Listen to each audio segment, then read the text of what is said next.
Jar Jar, Ewoks, lab-grown children indoctrinated to become ruthless killers? Though the light usually triumphs over the dark side in the Star Wars universe, the movies contain elements that are darker than Vader's helmet.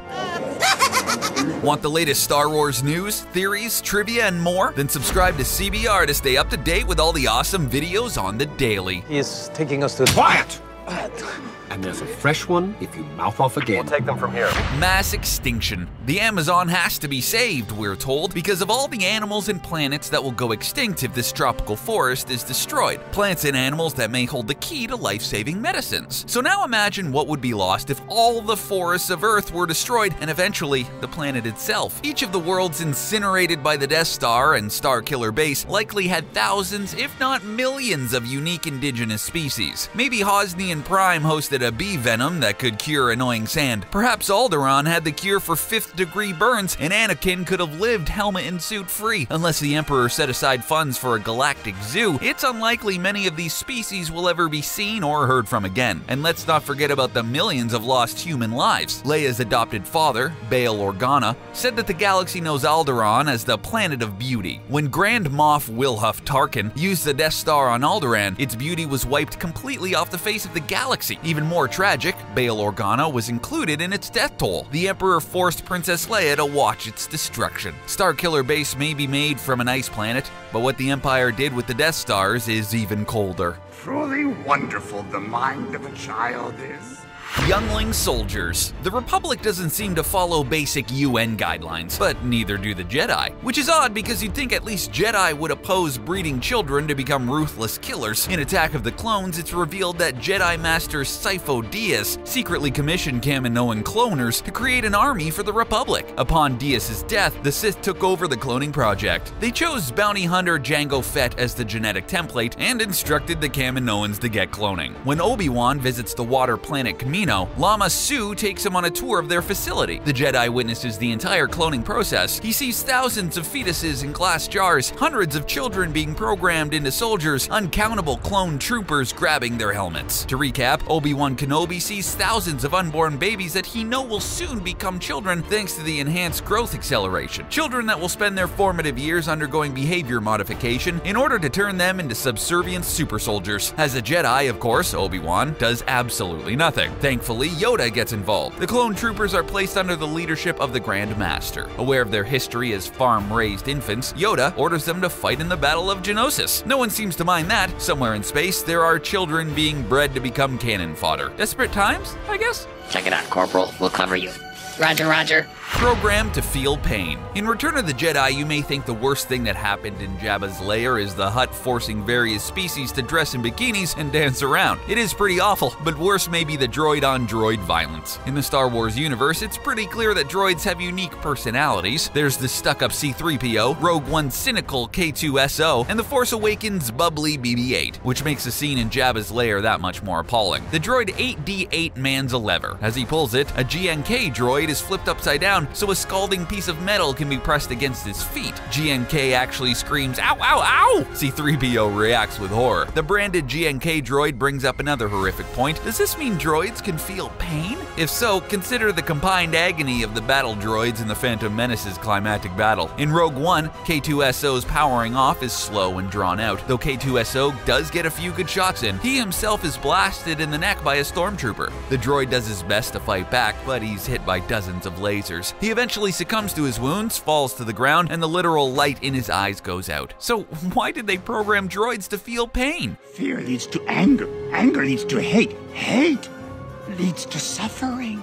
Feel the pain. Kylo Ren's personal battle between the light and dark side is an integral part of his character. Throughout Episode 7, we see the should-be Jedi struggle between who Snoke and his parents Leia and Han want him to be. Often this comes out in angsty tantrums, like when he destroyed an innocent computer, which may have been a droid that felt each saber slice. But during the Force Awakens climactic battle scene, Kylo takes his personal pain to a disturbing new level. Kylo shoves a lightsaber in his father's chest, then pushes Han off a bridge. Han's BFF Chewbacca is horrified and blasts Kylo in his side. Soon after, Kylo and Ren duke it out in a snowy forest. As blood drips on the snow, Kylo tends to his wound by repeatedly punching it.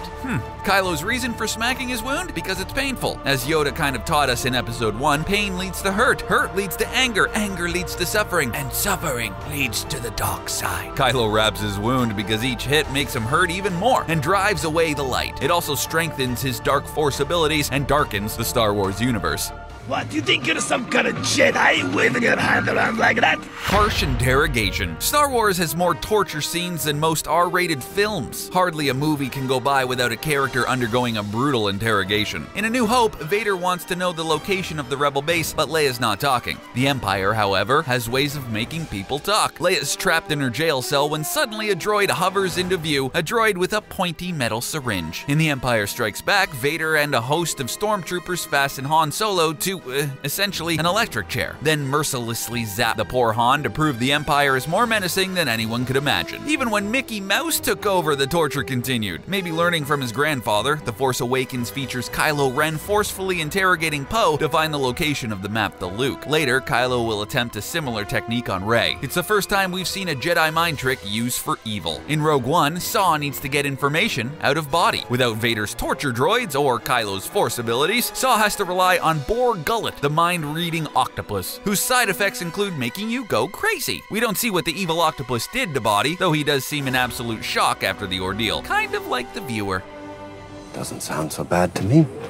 Democracy doesn't work. In Episode 1, we meet Obi-Wan and Qui-Gon as they head to negotiate a trade route on behalf of the Senate. If it's anything like democracies on other planets, it raises the question of why unelected members of some secret society are responsible for this. To put it into perspective, it would be as though Congress sent 2 armed members of a mysterious cult to negotiate NAFTA. Perhaps the Jedi were willing to do this because of how little respect they have for the democratically elected Senate. After Palpatine is granted emergency powers, Ki-Adi-Mundi informs the Jedi Council that if Palpatine doesn't give up his emergency powers after the destruction of Grievous, then he should be removed from office. While the legality of this is questionable, Mace Windu's response is wholly dictatorial. The Jedi Council would have taken control of the Senate in order to ensure a peaceful transition. Mace is proposing the Jedi stage a military coup in the name of peace. Similarly, when they discover that Palpatine is a Sith Lord, the Jedis don't alert the Senate or any of the hundreds of alien species involved in it. No warrants, no trial. Instead, Mace Windu announces he's too dangerous to be left alive, and non-democratically elected Jedi run off to assassinate the head of the Senate.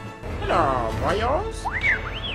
Brainwashing. Brainwashing isn't just for child soldiers in the Star Wars universe. In A New Hope, Obi-Wan tells Luke that the Force can have a strong influence on the weak-minded. The Jedi seem to be saying that if you're stupid, you've given up your right to free will. Often it's used for freebies. On Tatooine, Qui-Gon attempts to mind trick Watto to accept Republic credits so he can purchase a T-14 hyperdrive. Imagine using brainwashing techniques to get a mechanic to accept Monopoly money? Then there's the Death Stick scene in Attack of the Clones. Obi-Wan's on Coruscant trying to find the assassin that targeted Amidala. Hanging out in the bar, he's approached by Elon Sleaze Bagano, who offers him the illegal substance Death Sticks. Obi-Wan will have none of Elon's free will. While Kenobi could have given a no thanks or even alerted some authority, Obi-Wan instead uses his mind trick to convince the teenager he doesn't want to sell Death Sticks. But this isn't enough for the Jedi. He mind tricks Elon into going home and rethinking his life choices, which, being weak-minded, Elon of course does. Regardless of the ethical implications of this act, it begs the question of why Jedis don't use their powers to reduce crime across the galaxy. Using a powerful mind-altering technique seems almost as bad as not using it.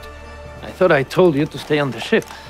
You did. Children and Star Wars don't mix. Kids just can't seem to get a break in Star Wars unless it's a literal breaking of their will or bones. If they're not being brainwashed into super soldiers, they're being trained with limb-cutting lightsabers. In The Phantom Menace, Qui-Gon tells Anakin's mother it's unfortunate the future Vader wasn't born in the Republic. Why? Because if he had been, the Jedi would have been taken at an early age for training. Attack of the Clones answers just how early kids are removed from families. We see a room of blindfolded younglings swinging lightsabers. Imagine kindergartners being taken from their home to a secret cult where they're blindfolded and given guns. Qui-Gon doesn't take Anakin though. No, instead he purchases him. After promising Shmi to take care of her son, he enters Anakin in an explosion-filled pod race. Anakin somehow survives, and soon after, Amidala, the Jedi, and the Gungans join forces to take back Naboo from the Trade Federation and its droid army. It's destined to be a battle royale. Qui-Gon decides this is a great place to take an inexperienced child. The Jedi's advice? Find a safe place to hide and stay there. Of course, course, because he's a child and doesn't know any better, Anakin manages to launch himself into an epic space battle. Maybe Anakin was doing all the younglings a favor when he executed Order 66. Revealed, your opinion is. Don't drink the swamp water. Much like the horrific tunnel in Willy Wonka and the Chocolate Factory, this cave on Dagobah is the stuff of childhood nightmares. Even Yoda warns Luke, that place is strong with the dark side of the Force. A domain of evil it is. In you must go. Wait, what? In Return of the Jedi, Luke seeks out Yoda so he can be trained in the ways of the Force. He finds Yoda on Dagobah, a mist-shrouded and swampy planet home to various creatures like bogwings, dragon snakes, and butcher bugs. Like Darth Vader's final scene in Rogue One, Luke's experience in the cave is shot like a horror movie. It's Luke's living nightmare. Only, remember that Luke has no idea this isn't real. Slowly, Luke makes his way down a hole into the dark jungle. Twigs crack. Somebody's nearby. But who? Darth Vader enters in slow motion. Luke has no choice but to enter into his first lightsaber battle. Both Luke and Vader get in a few good moves. Then Luke manages to land a perfect hit and slices off Vader's head. The helmet crashes to the ground. Luke's as surprised as we are that he's destroyed the evil Vader, but then the helmet cracks open and we, and Luke, see Luke's head inside. It's clearly symbolic of how creepy Star Wars can be. I wish I had your confidence.